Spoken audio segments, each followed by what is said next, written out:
Today, we're here to simplify move order. Let's go. In this video, you're going to see everything you need to know about move order and how it will improve your chess instantly. So we're going to see tactical and strategical examples of how move order can make or break your game. In the tactical ones, we're going to see how it directly affects the result of the game, whereas in strategical ones, it's going to make your position a lot easier or a lot harder to play. In the first position, we're playing as white. Let's see what's going on. So this is an easy tactical move order. Let's see how it works. So the idea is that you can either play queen a2, check, and when they take, you promote with a skewer and you win the queen, or the other move order with a similar idea, which is to promote first. And once they take you, then you go queen a2 and skewer them this way. One of those works, the other one doesn't. So hopefully you will see that if you promote first, it looks like it works, but after this, it comes with a check, unfortunately. That's the critical difference. So if you choose the wrong move order, you unfortunately just draw the game. However, the right move order is first queen a2, and after they take, now we get to go promote, and wherever they move the king, we would just take the queen. And in this case, we would win the game. Here's a second example. This is a harder tactical move order puzzle. Now, the previous one wasn't really very easy by any means, but this is just even harder because there's a lot more variations since it's now a middle game instead of an end game. So what's going on here? It's black to play at the moment, and we see we could take their queen, but then they would take ours. We could also take their rook. So we're trying to figure out the best move order, the best sequence of captures. And when this is the case, you have to follow a rule, which is go for the most forcing first. Most forcing means giving your opponent the least amount of possible replies. So usually checks are the most forcing, then captures are the second most forcing, and attacks or threats are the third most forcing.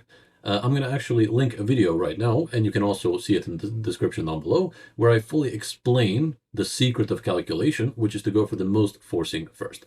In this position, it seems like rook takes rook is the most forcing because it's a check, and checks are generally the most forcing. But how many replies does this give white? Let's take a look. After rook takes rook, they could realistically take with the rook, with the king, or with the queen. Those are their legal moves. So we would have to calculate 3 variations. So, okay, let's see what other option we have. Our other option is to take their queen. And now against this, how many options do they have? Well, they have a lot of legal moves, but realistic options, only one. They can only take our queen. If they take our rook, that would be the secondary realistic option, but our queen would just get out of the way and we would be up material. So the only realistic option is pawn takes queen. But at this point, we get to trade. Rook takes rook, they take back, we take, and in the process, we would win an exchange. And the resulting position is winning. We would just come here, pick up this pawn, and a rook is better than a knight, of course, so we would win. Ultimately, that is the solution of the puzzle. But how could you have gone wrong? Well, by going for rook takes d1 first. This is the incorrect move order because try and figure out. So after rook takes d1, pause the video, white to move and refute this variation. White to move and win. I'm going to spoil the solution in 3, 2, 1. The surprising queen takes d1. Taking the already hanging queen and just relocating it is for some reason winning. So let's take a look at the alternatives and let's try to figure out why they are not winning. So first of all, if king takes, then we get to take the queen with check. So we would just save our queen because they would have to respond to her bishop and we could just save our queen. So king takes is definitely bad. Rook takes runs into taking the queen. Again, they would have to take ours, and now we're back in the old variation, the solution. They have to take here, we take this one, we're just winning. However, queen takes actually wins for white because once we take their queen, they will take ours, but we haven't won anything in the process. So we got tricked by move order. And in this position, white is winning because it's our move right now. We're not up anything. And this is a killer pass pawn. So we would have to save our bishop right now. There's 2 options, bishop e2, bishop g4. There's even bishop h5. So let's say bishop g4. The point of why white is winning is because of f3, which cuts off access to the d1 square, which they will need in order to do this, to safely promote their pawn. So we just go somewhere back, they go rook d1, and rook d8 is unstoppable. Unfortunately, white is winning. So be very, very careful about move order. most forcing first. So in this particular example, this capture was more forcing than the check. So that's why instead of checks, captures, attacks, I always urge my students to go for the most forcing move, the one that gives your opponent the least amount of replies. Those were tactical move orders, where the move order directly affects the result of the game. So this is very, very important. Let's take a look at strategical move orders, where it doesn't directly affect the result of the game, but it significantly makes your position better or worse strategically. Let's take a look. First example, we are playing as black, and we are playing against the Jobava London system. And the question is, do we play c5 or a6 first?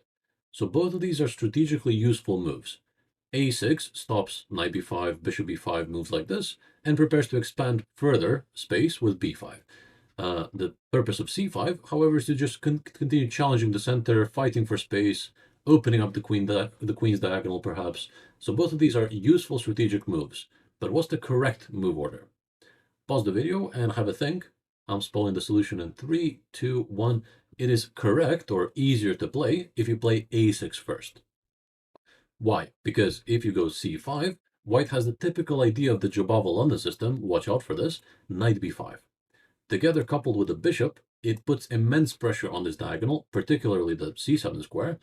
And notice that we don't have many good moves. In fact, we have to play the move knight a6, which is not the happiest of moves in the opening, of course, but that's the only way to hold on to this c7 square, which would be a devastating fork if they get here. And once we play knight a6, it's really hard to untangle from this grip on the queen side that they have going on. Anytime we move the knight, we get forked. Anytime we try to move anything else, it's going to be problematic. So for example, if you move the rook, you lose the a7 pawn. Even if you try to attack this knight, they have it defended well enough. So right now, white has set up a grip on our queen side, which makes it really hard to further develop our position in a nice, usual way. So this is why I recommend my students against the Jobava London to play a6 first, to avoid all kinds of ideas like this, and then safely play c5 next move. This was an example of an easy strategic move order difference. One move order allows your opponent to do something, the other one does not. However, in the harder one, it's a little bit similar. Let's take a look. So here we're playing as black, and we're playing against the Scotch game, for example. Very common opening. Let's say we take, and then they play this variation. Take, and e5. Quite a common variation. And if you're not ready for this, you can get into quite a lot of trouble. So the correct strategic move order here is before you play knight d5, to first include something. We're going to see what. The problem is that if you play the most logical looking knight d5, white is just going to continue c4. And you have to move your knight again, which isn't ideal. And after knight b6, our knight really doesn't do a whole lot here. It's attacking the pawn, but they will play b3 anyway, which just kills our knight long term. So we're effectively down a piece for a long time in the middle game. So this is a little bit suboptimal. We could do better than this. And the better thing to do is first queen e7. This is the opening theory of this variation. Queen e7, the point is that you pin the pawn, so there's no capture, and you also attack the pawn. And if white isn't careful, then they can also lose this pawn quite quickly. If they play f4 or bishop f4, then the pin is just devastating. So black just wins the pawn with like d6. So white has to play queen e2 as well, in order to not just defend the pawn, but also unpin. So the inclusion of queen e7, queen e2, though, changes the knight d5 move. Let's take a look. So after knight d5, now it seems like c4 comes regardless, but now because the queen is on e2, we get to play a new move, bishop a6. Very good move. And now the pawn here is pinned to the queen, not allowing the knight to be captured. So our knight stays as a beautiful centralized piece. I included that as a hard example of a strategic move order difference, although there's many harder examples, simply because it's really hard to calculate that over the board if you've never seen it before. So this queen e7, queen e2 inclusion is something that players learn when they learn opening theory. In the next example here, I put an impossible strategic move order difference, impossible in terms of difficulty, like world class, and you should just treat this as a fun fact. Don't actually go into this unless you're above 2200. So this is a move order difference in the opening, which goes along like a long sequence of moves. It's like until move 25 or something like this. So let me show you this. This is something I recently learned because it's a part of my opening theory. So in the Rossolimo variation, this is the Rossolimo variation of the Sicilian defense. I play g6 here, and they have the option of taking and entering this variation. And now the idea for black is to reroute the knight through f8 onto e6 with the pawn on e5 previously, because e6 is going to be a very nice square in terms of getting to some key central squares. So that's the idea for black. Now, I'm not going to go too deep into this because it's a long variation, but I want to show you a strategic move order difference that I learned recently. So after h6 here, just not allowing any trades, castles, the main line here for a long time was the move queen e7. Just holding on to the dark squares a little bit better, preparing to maybe castle next, or preparing this rotation a little bit better. So we want to do this rotation, but the pawn on c5 would be hanging. So queen e7 just holds on to it for a little bit, while the knight is rerouting to a better square. So knight h2 in order to play f4 for white, knight f8, f4, ef4, bishop f4, knight e6. This is the line, and now there's bishop g3 or bishop e3. Let's say they play bishop g3. Now the main line is queen g5. This is all opening theory. Don't ask me for details. But queen e1, and now knight d4, queen f2, and castling. And in this position, white has an advantage because they have two important variations which give them the advantage. The first one is bishop d6, and the other one is bishop h4. Let's look at them one by one. So after bishop h4, we have queen e5, bring our queen to safety. After rook e1, the main move for black is c4. And after d takes c4, queen c5, e5, white is better. The point of e5 is to go knight e4, knight f6, and really take advantage of these major pieces together with the bishop, basically attack the dark squares as much as possible. And according to the engine here, white has an advantage. So that's one variation. And the other variation is bishop d6, exploiting the fact that this pawn is a little bit weak, and that the rook is tied down to the defense of the f7 pawn. So if we move the rook somewhere, queen f7 is pretty devastating. So now the main line is bishop h3, bishop f4, take, take, take, take. And the point is that right now, after g5, bishop d6, white has an advantage again, because after we move the rook, they just take on c5. And if we go knight c2, they can also just take on c5, and they're covering this fork. If we take here, they just take here. Again, white has an advantage. Why is that important? Because at the start, I said the main line is queen e7, the previous main line, but the new main line is b6. With the same exact idea, we defend this pawn temporarily so that the knight can rotate, but instead of going queen e7 and then a couple moves later queen g5, we do this in one move. That's the strategic move order difference. And now let's see how those variations that we took a look at change completely. Knight h2, knight f8, f4, take, take, knight e6, all the same as before, bishop g3, and now queen g5 is played in one move instead of as a stutter step. So we get a free move with b6. Queen e1, knight d4, queen f2, fine, castles, and now there's two variations, bishop h4 and bishop d6, which previously gave white an advantage. Now they are completely fine and equal for black. So after bishop h4, queen e5, k1, c4, take, take, e5, we said black has really nothing here. They would just have to take this one, and white has an advantage. But in this case, knight c2 is the resource that we have because our pawn is on b6, which means our queen on c5 is defended. That's difference number one. Now we have knight c2, and this leads to an equal position, even with the double pawns, doesn't matter. So that's the bishop h4 line, and why that's equal. Why does bishop d6 also lead to an equal position? Simply because after bishop d6, same as before, take here. If they take here, the black gets very good play, so taking the exchange doesn't really do much. So best attempt for white is this, here, here, here, here, just like in the previous one. And now after g5, bishop d6, we can move the rook because this pawn is defended. Previously it was not. And we can go knight c2 as well, but this is just better.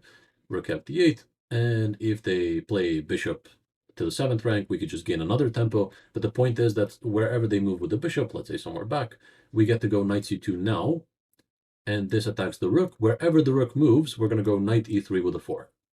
The only way to stop that is rook e1, but then it's also on pre.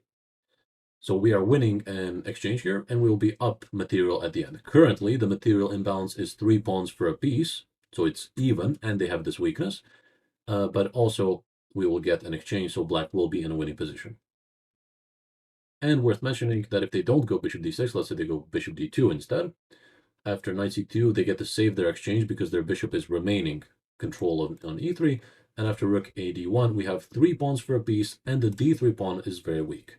So we're just going to play rook a d8, rook d7, rook f d8, and just win this pawn too, probably leading to an endgame in which we have 4 pawns for a piece or more, and black is in very good shape. So obviously, this is world-class difficulty. Like Magnus Carlsen, the ex-world champion, is the first player who I saw play this, and it's just an insane difference in move order. Seemingly simple, you just defend the pawn another way, but it changes the entire line of this 25 move or however long variation. So I just wanted to showcase that.